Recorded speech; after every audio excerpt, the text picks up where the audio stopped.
ETH or SOL? ETH. Solidity or Fiber? Solidity. Wow, that's the first time I really made a huge financial reward. Bought the PancakeSwap, the cake token, and it actually went up 4 to 5x, 10,000 USD, huge amount of money. Hard worker. Yeah, I'm a developer ambassador at the Uniswap Foundation. So got approached by the grants lead in the Uniswap Foundation and tried to ask me if I want to help contribute to the ecosystem. Hello everyone, welcome back to the channel Within the RAM.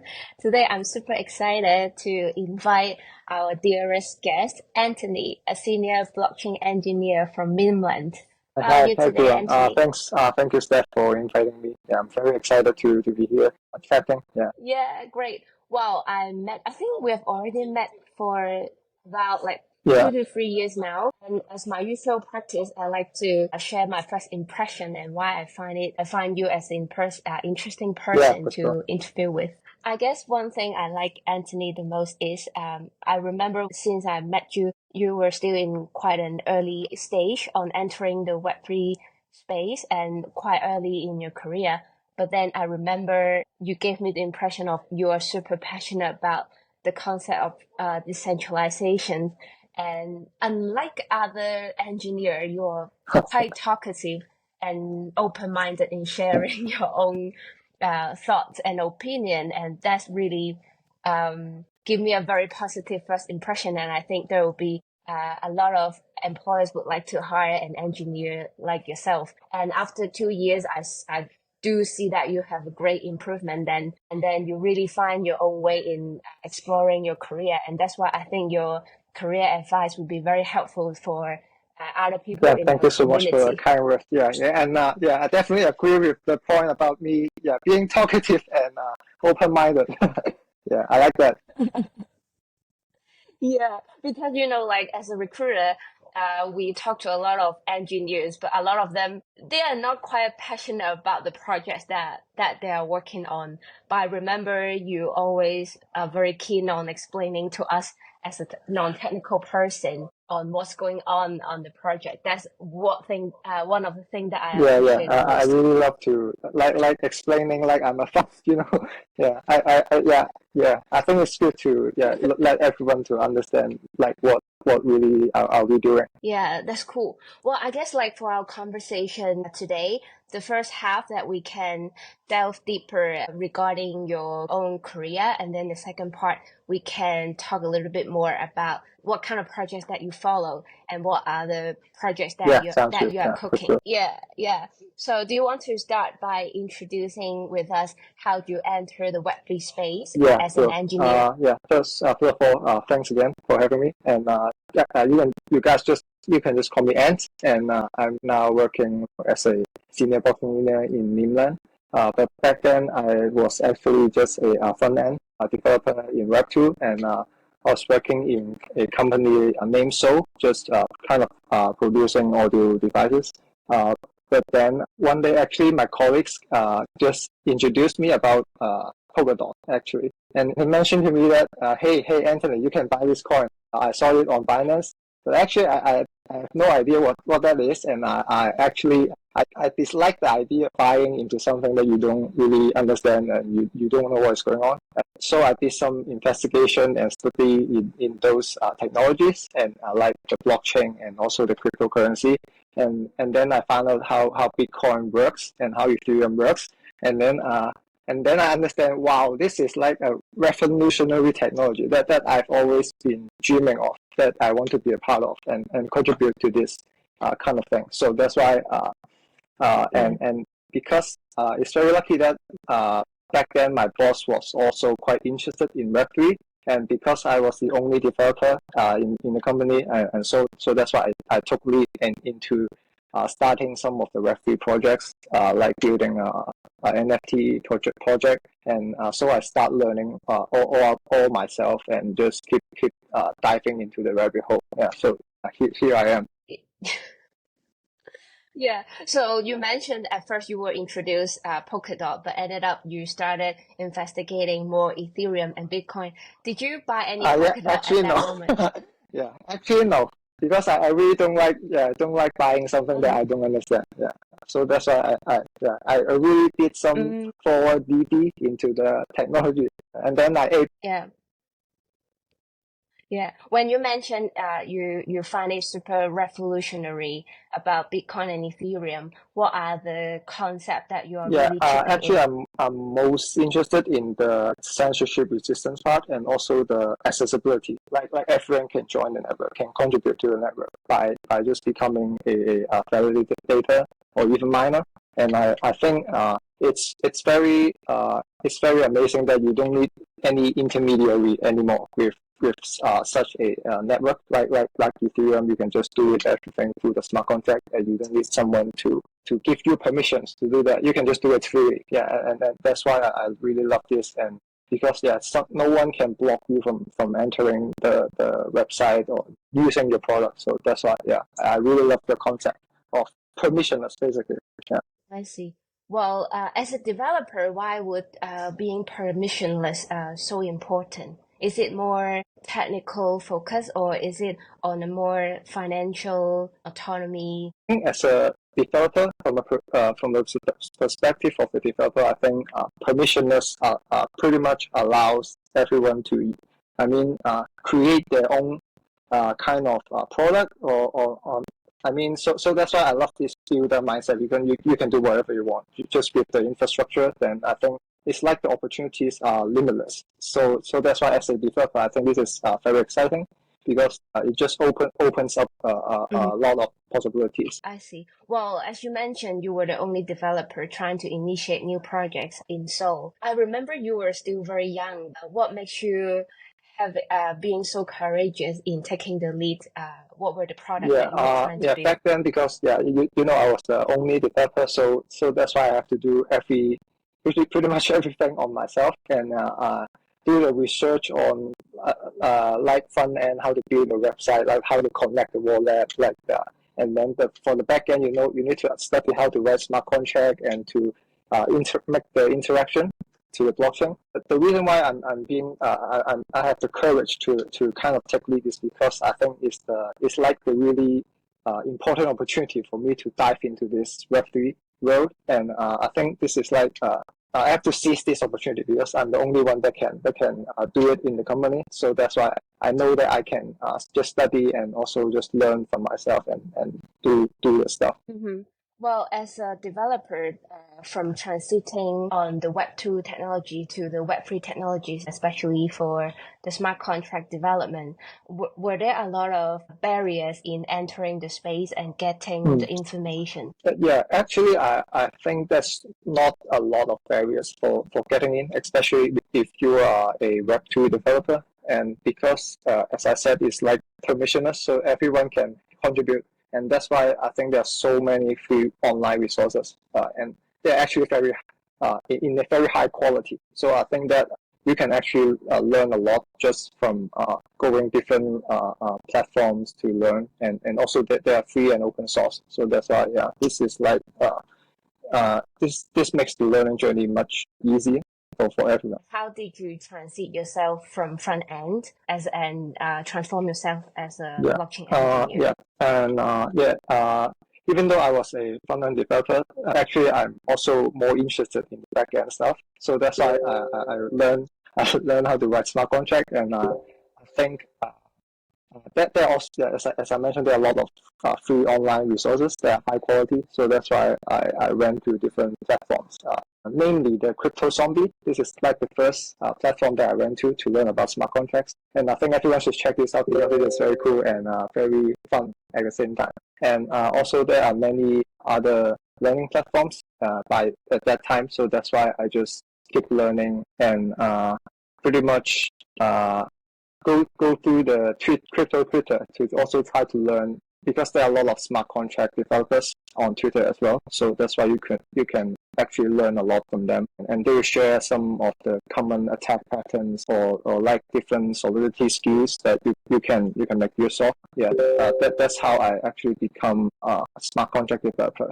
Just pretty much self-learning a lot of time. Apparently, you took a lot of initiative in making this transition what was the biggest challenges that you have overcame throughout the whole Yeah, self-taught journey? I think over the whole journey, the most difficult thing is there are so many things to learn, to be honest. In Web3, it's not just about front end, back end, and it just not to mention the degree of skill you need to have on building on Web3 because there are actually so many talented developers, especially on Web3.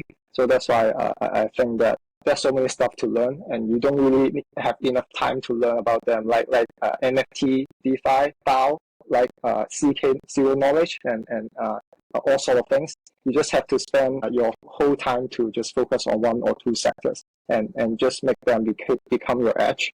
And and that's how I actually approach this because for example, for DeFi is like my favorite sector, so that's why I focus a lot of time into researching and kind of learning about different concepts, like designing a protocol or token incentives or like the crypto economic design, stuff like that. So that's why I think that the most challenging thing is really finding the correct resource because there's so many stuff to learn and also there's so many resources at the same time. As I've said, that they're high quality and also free and open source. So that's why it's also balance the difficulty a little bit. Yeah. Are there any particular DeFi that you follow, or were there any projects that you find it's so inspiring that totally changed my mind in thinking of or how I can design a DeFi?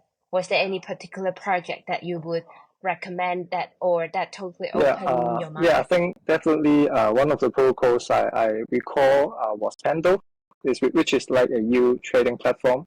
And I think the concept is really innovative and by that time really no protocol can think of the concept like that. It's kind of like splitting the asset into two assets, PT and YT, and so it's kind of like you may need a lot of time to kind of explain the concept, but it is very innovative for trading yield because by that time there are a lot of products that focus on yield, and Pando try to make this yield trading a sustainable like ecosystem for everyone.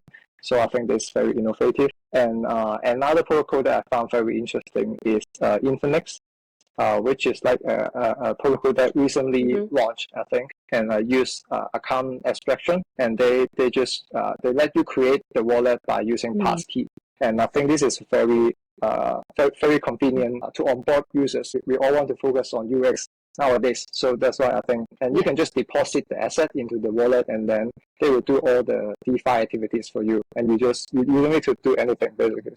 So that's why I think Infinix also opens up a lot of opportunities for the UX side. So yeah, I think these two protocols are right now the most I think innovative to me. Yeah.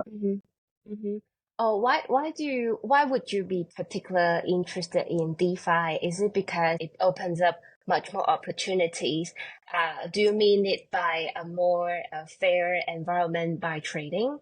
What are the key concepts that you are most drawn I think the key pillar must always be the permissionless. As I mentioned, it's like you back in Web2, you have the banking, you have agent to block you from accessing, and you can't even withdraw from bank. Like if they have any crisis or if they just hate you, basically they can just disallow you from withdrawing. So and I really don't like that concept. But DeFi is like what makes all this possible, and you don't need an intermediary. You just need a smart contract, and you just swap. If you want something, you just swap it into another thing, and no one can stop you from doing that. And you can also just get a loan, just flash loan, or just go to our way, and no one can stop you, and no one will check like your credit score and block you from accessing certain things. Yeah, and that's why this is like the key ethos that I like about DeFi. Basically giving back you the ownership to your asset. Yeah. Well, I'm aware on a personal level you're very keen on DeFi. And at the same time, I know that in your current work in Memeland, mostly the project that you're working on are NFTs. Could you walk us through more? Like, were there any particular project that you have built that you really enjoy building it? You mean on Memeland, right? Or some other NFTs projects that you have built, or you are really keen on the concept? I think because back then when I was in another company, I also built some DeFi related protocol like a liquid staking, pretty much like Lido, like you can just liquid stake your token and just earn yield at the same time. I really enjoy implementing that protocol because it gives me a lot of opportunity to study how other protocols works and like how the mechanism works. Like I've done some research on the Lido or Mento or Stakewise and other protocols, and you just try to find what each of them are using different ways to do this liquid staking,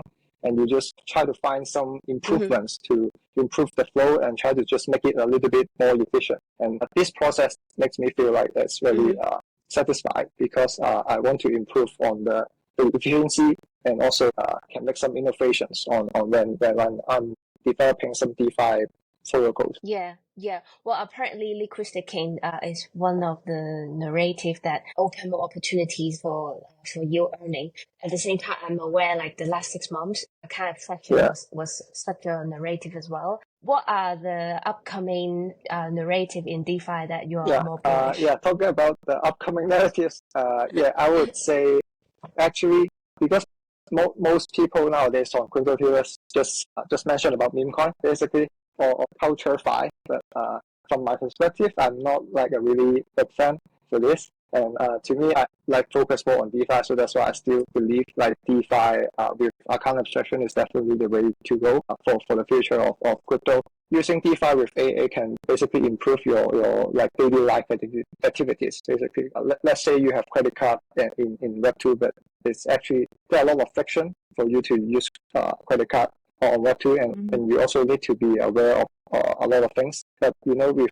a DeFi or CK, then you can actually improve the UX via account abstraction, and then it just makes the daily stuff basically more like interesting and more permissionless basically. So that's why I think it's definitely one of the innovation. Well, by speaking of this, I already have a feeling that you are definitely a builder, and apparently you don't like the short-term gain and not aping any memes, which I is quite interesting because I know a lot of people spending a lot of time speculating. I understand money as well, but I mean at the same time, I want to invest in something I think is more meaningful or valuable to me. That's cool. Well, as a developer, security is very important. However, I think for everyone enter the Web3 space, there must be a period that trying to be hacked or drained. Did you have any experience like this? Actually, yes. Back in very early days, it's because I wouldn't say right now, because when you just first started, you don't know where to go. There are so many websites, but I was interested to just creating a wallet, like using a product called the Trust Wallet, and then I just start searching on Google. But then it show up a lot of sponsor ads, and I think that the domain they are really similar. I can assure you that I can't stop myself from entering to the sponsor ad one, and then I get to that and I don't know why I just enter the 12 seed phrase, and that moment I submit it, and then my wallet got drained up like within 10 minutes. But it's lucky that it didn't have a lot of money in it. It's like less than 100 USD. So it's fine for me to earn the lesson. I would strongly suggest that everyone that don't click on any sponsor ad, and even the domain look exactly the same, they're actually still not the same. It will redirect you to another scam site. So that's why I just always look for the official Twitter or really just go DeFi Llama actually. Just search the product. Are there any particular way that you would take the precautions to try and avoid getting drained? Apart from, I know a lot of people will go to the Twitter and trying to click in the link in Twitter instead of searching directly on Google. Are there any advice that you would give to other users how to prevent the Yeah, phishing? definitely. For phishing, yeah, like I said, I think I would go DeFi Llama. It's like like really legit product, and I just go there and search any protocol that I want to use every time. Actually, even the official tutor can get hacked, and they can post a different link. So that's why I go to DeFi Llama and also make sure that the domain is correct.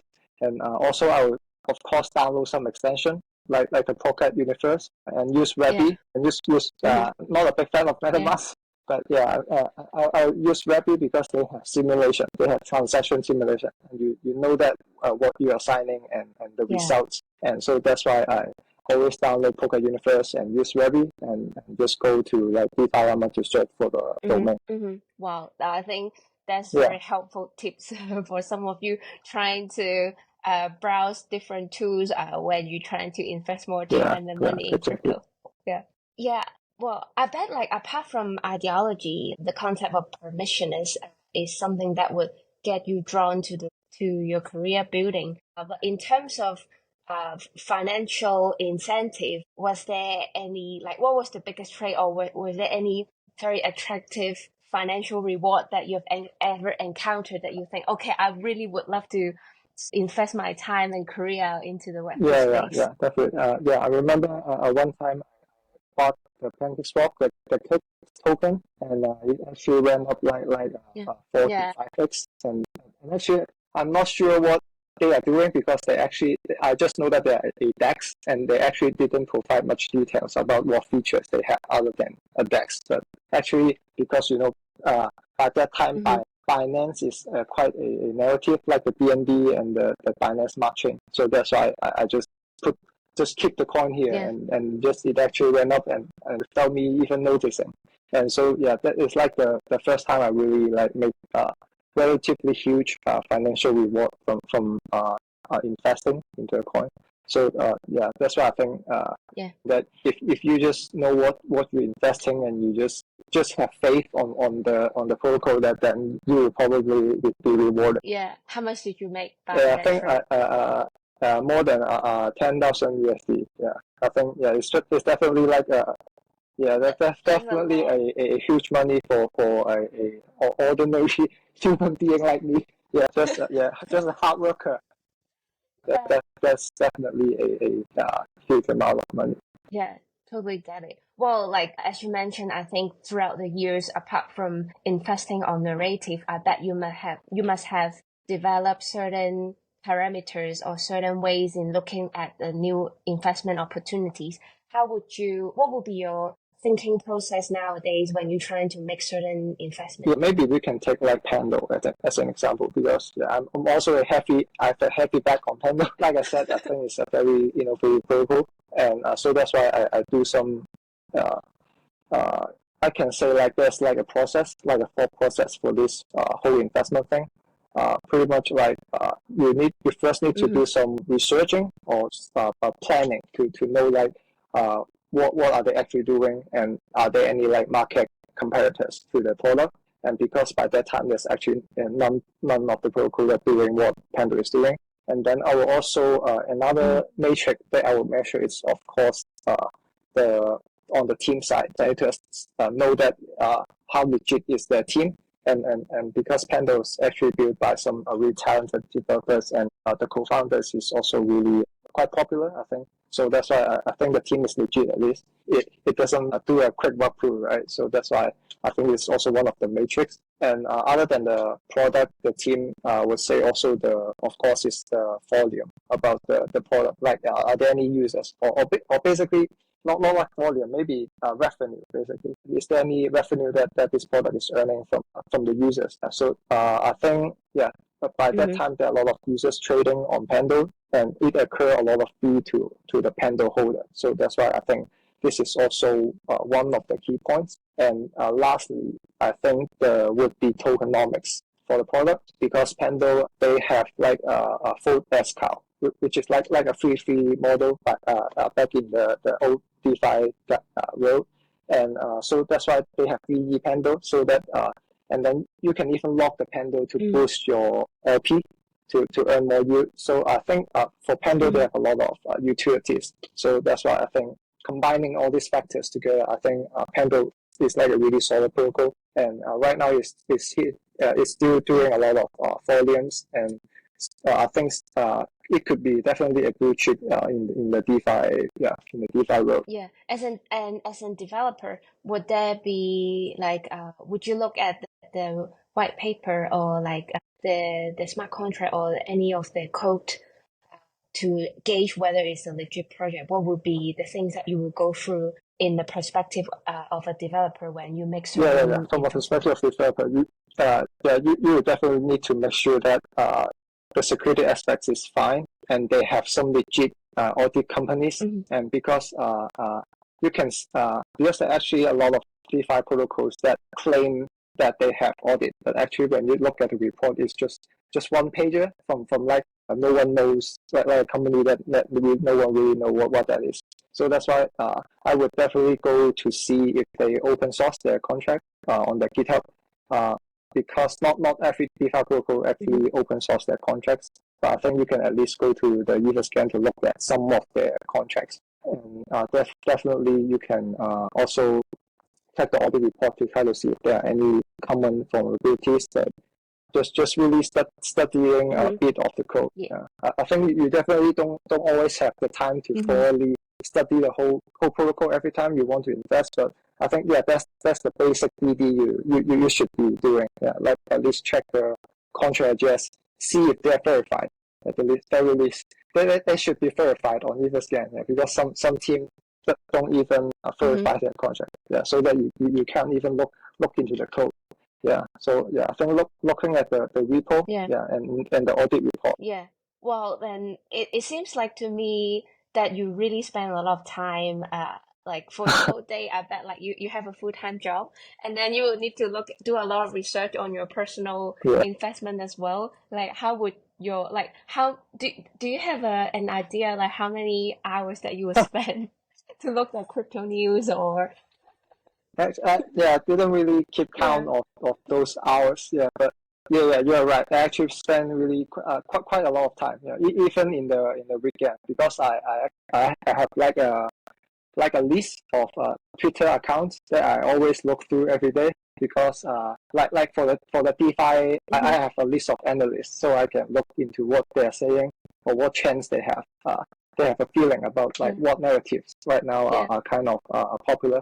Then I'll try to study and look into the protocol. Yeah, and because there are really so many stuff to learn from those protocols, and also as a developer, you want to know how they work Yeah. technically. Yeah, so that's why you also study the technical flow, and then you yeah, then you understand. Yeah, so you have to study how the protocol works, like the mechanism, and also like the technical flow.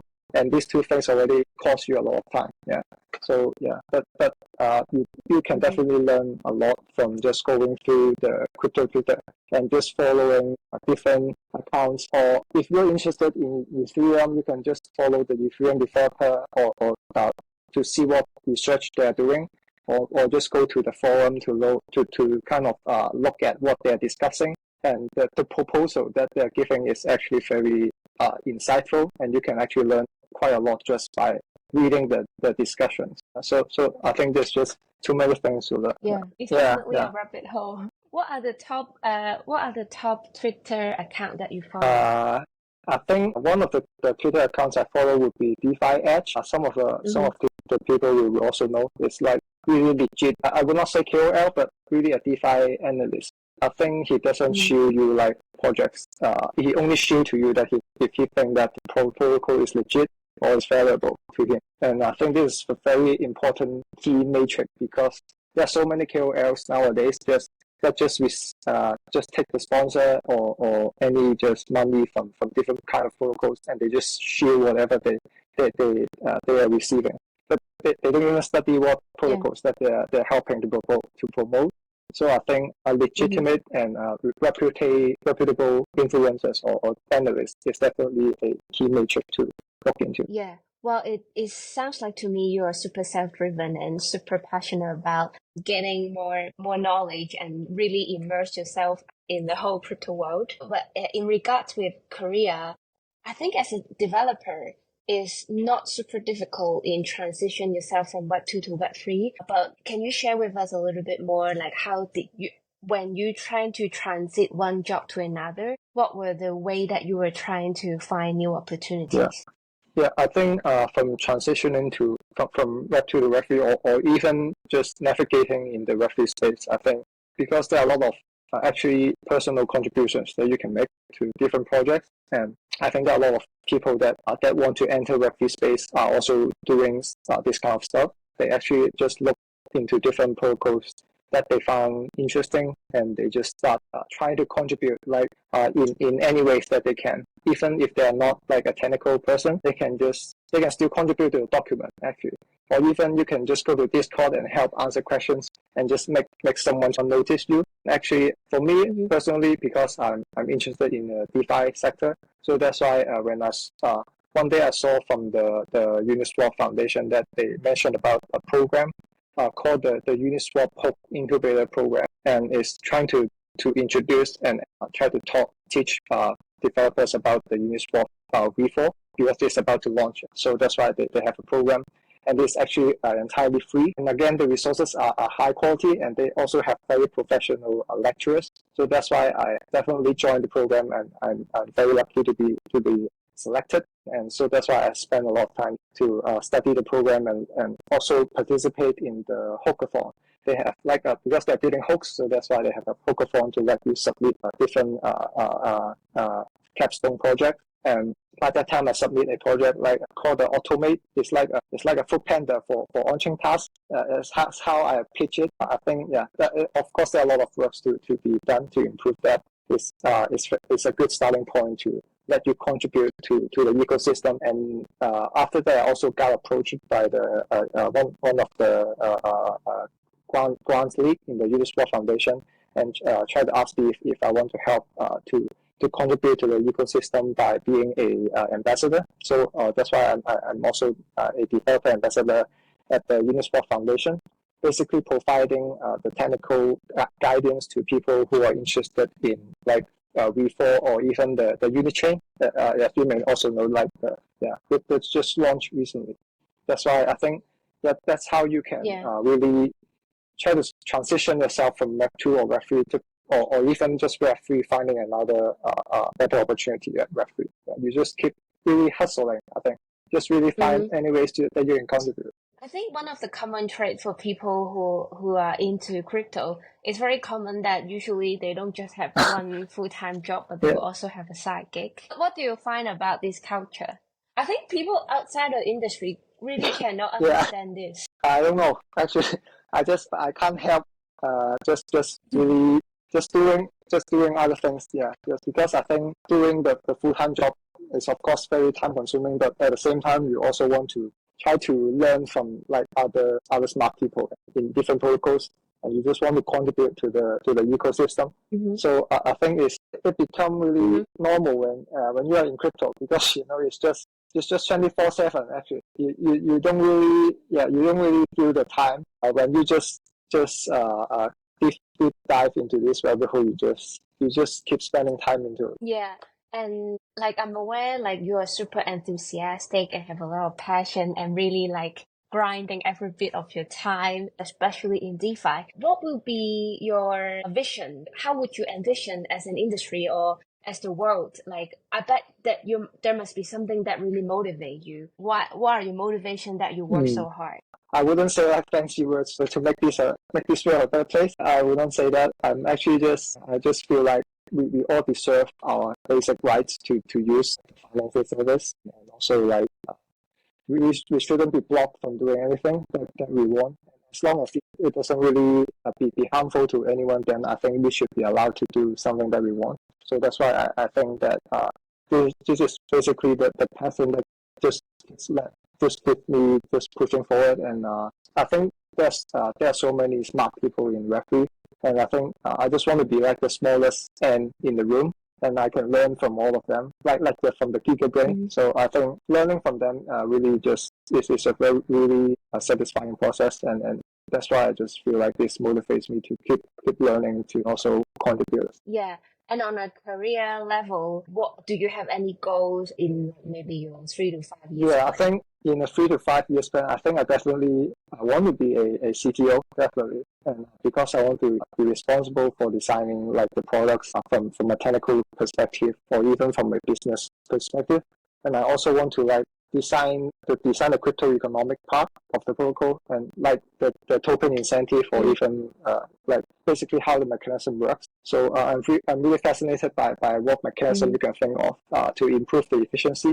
So that's why Yeah, I really enjoy doing this yeah, kind of stuff. I really feel like that's what I'm heading towards in 3 to 5 years. yeah. And what will you tell yourself in the CTO version of yourself? Uh, tell us, yeah, I think just keep being curious and that passionate about what you believe in. Yeah, I think just really keep pushing. Yeah, that's Yeah, so yeah. important. Well, are there any one particular person in your career that you think that influenced you the most, that really motivates you and like lead you to, well, okay, I can dream big. Maybe I can be a CTO when I'm Hmm. 32. Actually, I don't really have like a really big figure for myself. But I know I can learn a lot from them. I would definitely say Vitalik because by Mm-hmm. reading his articles, you can definitely keep learning something from him. I mean, for me personally, I don't Mm-hmm. really have like a key figure to follow. I just think that doing this thing can help just improve what we're having right now, and just basically passion Yeah. driven. Yeah. Yeah, I really love that attitude. Before we wrap up, are there any project that you recently following that you think you find it super inspiring and would like to recommend to other people Yeah, like yeah, yourself? definitely. I would definitely say a protocol named Web3 Privacy, and because this is like a project I'm Mm-hmm. personally contributing to, and I feel like what they're doing basically is pushing the awareness for the privacy in Web3, and pretty much we build different Mm-hmm. initiatives, like we build a explorer to display what kind of privacy applications that we have in Web3, and also we have a scoring model to kind of Mm-hmm. evaluate them by checking if they open source, if what their team is actually doing to kind of evaluate if they are a legit protocol that push for privacy because nowadays Mm-hmm. many protocols that claim that they push for privacy but they're actually not. So that's why we have this model, and at the Mm-hmm. same time we have some other projects like the newsletter, and also we keep uh, like holding conferences related to privacy initiatives, and also some hackathons sometimes in pretty much everywhere around the world. So everyone Mm-hmm. should check this project out, the Web3 Privacy Thank you so much for your sharing, and it's truly inspiring, and it's such I can really feel your passion. and stuff for having me. It's an honor. All right. Yeah, I bet like if people want to find you, they can search you on the Twitter handle, or they might see you in any hackathon. Are there any Uh-huh. hackathon that you're gonna Uh, show up soon? maybe definitely the DEFCON coming in Bangkok. Yeah, if you want to meet up, definitely you can get something in the DEFCON. Okay, sure. If everyone wants to see Anne in real Yeah, person, go yeah, to yes. DeFi. Feeling DEFCON as well. Yeah, All yeah, right. thank Thank you. you so much again, and hopefully I will see you soon Thank you. in person. I hope you enjoyed the video. As we will be interviewing with interesting leaders across the Web3 space on a weekly basis, be sure to stay tuned to us. If you find our content interesting, be sure to subscribe to our channel if you haven't done so already. Hit the like button, hit the bell notification, and see you in the next one.